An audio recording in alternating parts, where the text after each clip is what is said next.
வணக்கம். ஜோதிடத்தில் ஒரு பாவ ஆய்வு செய்வது எப்படி? உதாரணத்துக்கு 10ஆம் பாவம், 7ஆம் பாவம், திருமண பாவம், 10ஆம் இடம் தொழில் ஸ்தானம் அப்படி இருக்குது. இப்போ நிறைய பேர் யூடியூப்ல சிம்பிளாக கமெண்ட்ஸில் கேள்வி கேட்டுறாங்க. சார் 10ல் எனக்கு சனி உச்சமாக இருக்குது, சுக்கிரன் நீச்சமாக இருக்குது, நான் என்ன தொழில் செய்யலாம் சொல்லுங்கள் அப்படின்னு. இதை வைத்துல ஜோதிடம் சொல்கிறதுக்கு ஜோதிடரே தேவையில்லை. நீங்கள் கூகுள்லேயே பார்த்து தெரிஞ்சுக்கலாம். அதனால ஒரு பைசா பிரயோஜனம் கிடையாது. ஒரு பாவத்தை ஆய்வு செய்யணும் அப்படின்னா அந்த பாவம் எப்படி இருக்குன்னு பார்க்கணும். உதாரணத்துக்கு தனுசு லக்னம் 10ஆம் இடம் கன்னி, அங்கே பாவாதிபதி யாருன்னு பார்க்கணும்.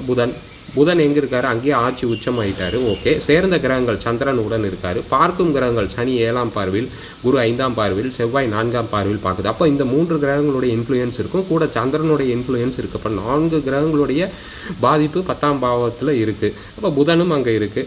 அடுத்து நவாம்சத்தில் என்ன நிலை, புதன் என்ன நிலையில் இருக்காருன்னு பார்க்கணும். 10ஆம் அதிபதி இங்கே நீச்சமோ நவாம்சத்தில் போய் பகை வீட்டிலே இருந்தாலும் அந்த பாவம் கெட்டுவிடும்.